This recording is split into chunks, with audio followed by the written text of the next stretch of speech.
હાલના ઇતિહાસ જુઓ તો ઘણા બધા ચર્ચા ઉપર ચાલી રહ્યા છે, પણ હાલમાં જો અમદાવાદની વાત કરીએ તો સંવેદનશીલ વિસ્તાર જે દરિયાપુર છે તેમાં એક કોમી એકતાનું ઉદાહરણ જે છે તે પૂરું પાડવામાં આવ્યું છે. આપણી સાથે હાલમાં દરિયાપુર વિસ્તારમાં જે આવેલી જે મસ્જિદ છે તેના મૌલાના આપણી સાથે છે, અને શું છે આ સમગ્ર ઘટના અને શા કારણે જે આ મસ્જિદોમાં મહિલાઓને પ્રવેશ નથી છતાં પણ માનવતાનું એક પ્રતીક જે છે એ પૂરું પાડ્યું છે. શું નામ છે આપણું? મારું નામ હાફિઝ ઉસામા રશીદ મિયા શેખ છે અને હું ફૂટી મસ્જિદમાં લગભગ 20 વર્ષથી પેશ ઇમામ તરીકે અહીંયા સેવા આપું છું. આ મ્યુનિસિપલ કોર્પોરેશન તરફથી લગભગ 2-3 દિવસ પહેલાં આખા કોટ વિસ્તારમાં પાણીની લાઇનનું સમારકામ હોવાથી પાણીનું કાપ હતું એ અમને જાણ થઈ. અમે અમારા જે વડીલો છે, અમારા જે અહીંના કોમી આગેવાનો છે, અજીઝભાઈ ગાંધી વગેરે બીજા બી આગેવાનો, અમે લોકોએ ચર્ચા કરી કે લોકોને પાણીની અછત હોવાથી બહુ તકલીફો પડી રહી છે, એટલે અમે લોકોએ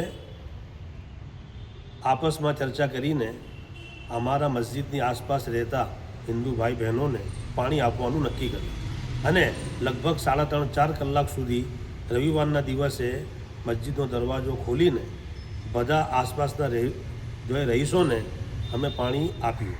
અને અમે એટલા માટે આ સ્પેશિયલ આ કેસમાં મહિલાઓને અંદર એન્ટ્રી આપી કે આ માનવતાનું સૌથી મોટું ઉદાહરણ છે અને માનવતા અને ઇન્સાનિયત જેને કહેવાય એમાં સૌથી પહેલી વાત એ છે કે જ્યારે બીજો કોઈ જો ઇન્સાન તકલીફમાં હોય, મુસીબતમાં હોય તો આપણી ફરજ છે એની મદદ કરવાની. અમારો ધર્મ બી આ શીખવે છે કે જ્યારે પાણી જેવી એક અમૂલ્ય વસ્તુ જેના વગર માણસનો એક દિવસ બી પસાર ના થાય એ પાણીની તકલીફ છે, ત્યારે અમે લોકોએ બધાએ ભેગા મળીને આની ચર્ચા કરી અને બધી મહિલાઓને અંદર પ્રવેશ આપીને મસ્જિદની અંદર, અમારી ફૂટી મસ્જિદની અંદર બધાને પાણી આપ્યું. અને એ માનવતા માટે અને કોમી એકતા માટે અમે લોકોએ આ પગલું ભર્યું. અને આના પહેલાં બી થોડા વર્ષો પહેલાં બી આવી જ પરિસ્થિતિ હતી પાણીની, ત્યારે બી અમે લોકોએ અહીંયા મસ્જિદમાંથી અમારા મસ્જિદના આસપાસ રહેતા હિન્દુ ભાઈઓને અને પરિવારોને પાણી માટે મસ્જિદ ખોલીને એમને અંદર જો એન્ટ્રી કરીને અમે લોકોએ પાણી આપ્યું હતું.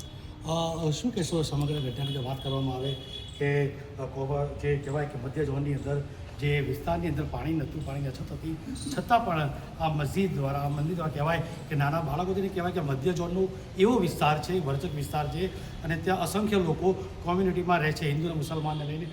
શું કહેશો દાદા આપણે મંદિરની જ્યારે માનવતા દર્શાવી દીધી? માનવતા અમારા ધર્મમાં, ઇસ્લામની અંદર માનવતા પહેલો ધર્મ છે અને માનવતાના હિસાબે અમે આ વિસ્તારમાં ગરીબ લોકોની મધ્ય ઝોનમાં ટોટલી ગરીબ પ્રજા છે, ટોટલી ગરીબ લોકો રહે છે. એ રોજ પાણીમાં એમની પાસે સંગ્રહ કરવાની શક્તિ પણ નથી. રોજ સવારે સાંજે પાણી ભરે છે.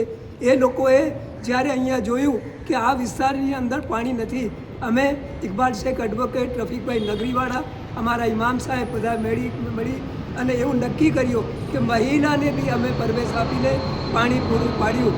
આવા બનાવોથી આ સમાજની અંદર જો અમુક લોકો વેરઝેર નાખી રહ્યા છે એ વેરઝેર દૂર થયો અને લોકોએ મસ્જિદમાંથી પાણી આપીને કોમી એકતાની આગને ઓલવી નાખી. અમે ભગવાનથી કૃપા કરીએ છીએ કે આ આગ હંમેશા ઓલવાઈ જાય અને પ્યાર અને મોહબ્બતથી તમામ લોકો રહે, એ જ અમારી દુઆ છે. આ સમગ્ર ઘટનાથી કહી શકાય કે એક કોમી એકતાનું ઉત્તમ ઉદાહરણ જે છે દરિયાપુરમાં પૂરું પાડવામાં આવ્યું છે. કેમેરા પર્સન પ્રફુલ સાથે ગિરીશ બારોટ, NS ન્યૂઝ, અમદાવાદ.